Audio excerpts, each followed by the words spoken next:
और सभी आवाम के सपोर्ट के साथ, मीडिया के सपोर्ट के साथ, इलेक्टेड रिप्रेजेंटेटिव, डिफरेंट एनजीओज़ भी सामने आई हैं। तो सभी का अपना अपना योगदान पूरे तरीके से वो दे रहे हैं और सिचुएशन हमारे ज़िले में इस समय सेटिस्फैक्ट्री पोजीशन है। हम तो यही चाहेंगे इमीडिएटली जितनी जल्दी हो सके ये वाला सारा चीज़ जो त्रासदी है ख़त्म हो जाए और हम वापस अपनी जो रूटीन की लाइफ है, नॉर्मल जो लाइफ है, उस तरफ बढ़ें। हम उस तरफ बढ़ रहे हैं। लॉकडाउन जो रिस्ट्रिक्शंस हैं वो एक्सटेंड की गई हैं, मंडे तक थी, अब अगले मंडे 31 तक रिस्ट्रिक्शन एक्सटेंड की गई हैं। उसमें कई जगह से एक रिक्वेस्ट आई थी कि मॉर्निंग में हमने जो 4 घंटे में एसेंशियल कुछ सर्विसेज का खोला जाता है ताकि लोग अपनी ज़रूरत की चीज़ें करते रहें, उसमें टाइम की एक्सटेंशन मांगी थी लोगों ने। तो उसमें ये किया गया है कि कल से हम उसको 6 से 10 की वजह 7 से 11 कर रहे हैं। उससे क्या रहेगा कि जो टाइम 7 से शुरू हो रहा है उससे थोड़ा सा लोगों को सकर मिलेगा, तो लोग अपनी जो ज़रूरत की चीज़ें हैं उसमें आ सकेंगे। उसमें मेरी उन्हीं से अपील यही रहेगी कि अपना कोविड प्रोटोकॉल है उसको लेके चलें। रिलैक्स होने की ज़रूरत ही नहीं है, हमें हर चीज़ को बड़े ही सीरियसनेस के साथ इसको ऑब्ज़र्व करना है ताकि ये जो केसेस हैं ये हमारे ना बढ़ें। जो केसेस हो रहे हैं वो इमीडिएटली हमारे ठीक होकर लोग घर जा सकें। इस समय हमारे यहाँ 1100 से ऊपर केस हो गए हैं, जो एक्टिव केसेस हैं 1101 प्रिसाइसली। उनमें से 64 केस ऐसे ही हैं जिनकी ट्रीटमेंट हो रहा है, बाकी सारे एसिम्प्टोमेटिक केसेस हैं। तो एसिम्प्टोमेटिक केसेस इंपॉर्टेंट है क्योंकि वो होम आइसोलेशन में है और होम आइसोलेशन में उनको खुद को अपना ध्यान रखना पड़ता है और हमारी तरफ से भी उनका प्रॉपर लाइजन है कि किसी भी वक्त उनको किसी भी तरह की तकलीफ़ होती है या सिम्टम्स बिगड़ते हैं तो इमीडिएटली इस पोजीशन में हों कि हम उनको हॉस्पिटलाइज करके उनका इलाज कर सकें। तो गवर्नमेंट ने एक इंस्ट्रक्शन पीछे इशू की है, उस पर हमारी पूरी टीम काम कर रही है। उसमें यह है कि हर पंचायत में कम से कम 5 बेडेड कोविड केयर सेंटर हम बनवा रहे हैं। उसका पर्पज़ ये है कि कहीं होम आइसोलेशन की पूरी फैसिलिटीज़ अगर किसी के पास नहीं है तो ज़्यादा डिसिप्लिन तरीके से, ज़्यादा साफ तरीके से, ज़्यादा आइसोलेटेड पोजीशन में हम उनको उन सेंटर में रख सकें ताकि वो सुपरविजन में रहे और जल्दी ही सेहतयाब होकर वो वापस अपने घरों में चले जाएँ। वैक्सीनेशन हमारे ज़िले में बड़ा प्राइम फोकस है। पिछले कई दिनों से कोशिश यही की जा रही है कि जगह जगह जाके लोगों को अवेयर करें। बड़ा इम्पॉर्टेंट है सभी लोग सामने आके खुद को वैक्सीनेट करें। वैक्सीन की कोई कमी नहीं है, हमारे पास टीमें मौजूद हैं। हम अपने हॉस्पिटल या सब सेंटर्स के अंदर या पीएचसी के अंदर भी नहीं महदूद हैं। जहाँ जहाँ जिस गांव से, जिस पंचायत से अगर लोग रिप्रेजेंट करते हैं कि हमारे यहाँ पे आप आइए, तो वहाँ भी आने को तैयार हैं। तो आप लोगों से, सभी से मेरी अपील है, जनरल पब्लिक से अपील है कि हमारे यहाँ पे कॉन्टैक्ट नंबर्स हैं, कोविड के सेल्स हैं, कंट्रोल्स बने हुए हैं, वहाँ पे आप इन्फॉर्म कर दीजिए कि हमारा दूर दराज का एरिया है, इस एरिया में हमें थोड़ा दूर जाना पड़ता है, तो आके हमारे पास कैंप कर लीजिए। बाकी हमारा नेटवर्क बीएमओ से हम रोज़ रिव्यू करते हैं, ब्लॉक डेवलपमेंट ऑफिसर से रिव्यू होता है, तहसीलदार से रिव्यू होता है कि अपने अपने एरिया को संभालें। जहाँ जहाँ वैक्सीन की इमीडिएटली ज़रूरत है वहाँ पे हम कैंप लगाएंगे।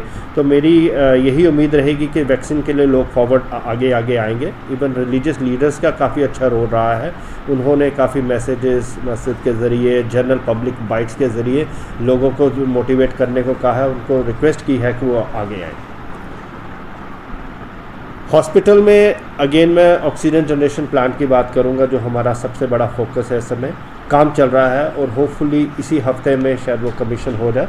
इस समय वहाँ पे ऑक्सीजन जनरेशन प्लांट की एज सच उसकी जो टेस्टिंग हो रही है, एयर ड्रायर है, कंप्रेसर है, इनकी टेस्टिंग हो चुकी है।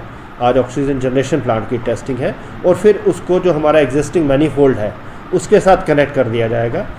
जहाँ से अभी ऑक्सीजन सप्लाई हो रही है वो सिलेंडर के ज़रिए हो रही है। तो जैसे ही ये प्लांट सप्लाई होगा हमारे पास 2 मोड हो जाएंगे, एक आपका थ्रू सिलेंडर हो जाएगा और थ्रू हमारा ये हो जाएगा। 1-2 चीज़ें आने वाली हैं, ऑक्सीजन चेंज ओवर पैनल वगैरह है, तो वो एमईडी डिपार्टमेंट देख रहा है। चीफ इंजीनियर साहब के साथ मेरी रोज़ बात होती है, वो रेगुलरली मॉनिटर कर रहे हैं और होपफुली इस हफ्ते में हम शायद डोडा को एक ऑक्सीजन जनरेशन प्लांट 750 लीटर्स पर मिनट का मिल जाएगा। सर, जो 5 बेडेड आइसोलेशन वार्ड जो रूरल एरिया में बनाने थे वो कितना कंप्लीट अभी हुआ है? उसमें आइडेंटिफाई हर जगह कर लिए गए हैं और मोबिलाइजेशन बेड्स हमारे पास अरेंज कर चुके हैं हम, और बेड्स की मोबिलाइजेशन शुरू हो चुकी है। जहाँ जहाँ हमारे पास डंप में बेड पड़े थे, जहाँ जहाँ स्टोर्स में पड़े थे, वहाँ से सामान जाना शुरू हो गया है। कई जगह बेड लग गए हैं, बेडिंग प्रॉपर तरीके से होगी। उसके बाद हर कोविड सेंटर के लिए एक मेडिकल ऑफिसर, हर के लिए तो पॉसिबल नहीं है, लेकिन 5-6 पंचायत पे एक हमारा जो मेडिकल ऑफिसर है जो उसको सुपरवाइज़ करेगा। उसके बाद फील्ड स्टाफ हमारे CMO साहब ने लगा दिया है। और उसके अलावा मेडिसिन्स की रिक्वायरमेंट जो जो लोकली अवेलेबल है वो रिक्वायरमेंट वहाँ पे मीट कर दी जाएगी। कुछ ऑक्सीजन कंसनट्रेटर वगैरह हमने रिक्विजिशन किए हैं मेडिकल सप्लाइज़ के यहाँ पे।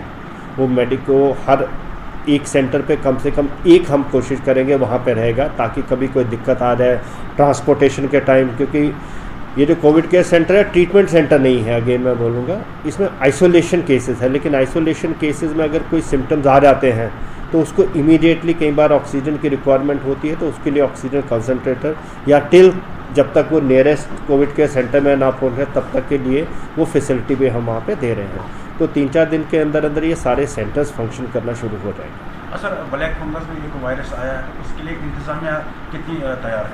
उसके लिए मेडिकल डिपार्टमेंट का पूरा सेंसिटाइज्ड है। वो पूरे तरीके से सभी BMO, सभी मेडिकल ऑफिसर्स उसको वॉच रख रहे हैं।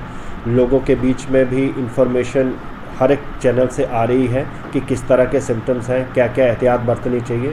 वो सारी एडवाइजरीज़ वगैरह हम इशू की है, मेडिकल ऑफिसर ने भी की है, और जगह जगह हम भी फील्ड फंक्शन के थ्रू भी इसको पूरी एरिया को हम अवेयर करवा रहे हैं। सर लास्ट, असल लोगों में एक काफ़ी प्रॉब्लम आ रही है कि GMC में जो OPD बंद है, तो कब तक वो शुरू की जाएगी ताकि जो पेशेंट्स जो आ रहे हैं OPD में अपना चेकअप के लिए उनको कुछ राहत मिले? देखिए, हमारी तो कोशिश यही रहती है कि हर चीज़ सही तरीके से स्मूथ चलती रहे, लेकिन कई बार ऐसी सिचुएशन आ जाती है जब हमें किसी चीज़ को दूसरी चीज़ पे प्रायोरिटी देनी पड़ती है। OPD फ़िलहाल सस्पेंडेड इसलिए थी क्योंकि GMC जो है सारे केसेस, जो भी सीरियस केसेस हैं आपके, मॉडरेट और सिम्टोमेटिक केसेस, सीवियर केसेस को हैंडल कर रहा है। इस समय हमारे पास 64 ऐसे सिम्टोमेटिक केसेस हैं। रामबन, किश्तवाड़, डोडा सभी का उस पर फुटफॉल है।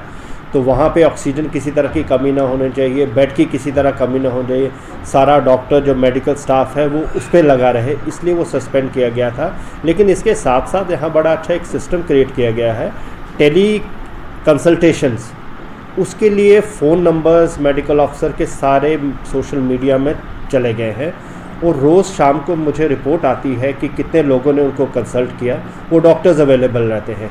कहीं से भी कोई ऐसी चीज़ नहीं मिली है जहाँ पे किसी ने फ़ोन किया हो उन्होंने रिस्पॉन्ड नहीं किया हो, तो वो उसका अल्टरनेटिव दिया है। जैसे ही कोई पोजीशन ठीक थोड़ी सी और सुधरती है तो वो वापस रिज्यूम कर दी जाएगी।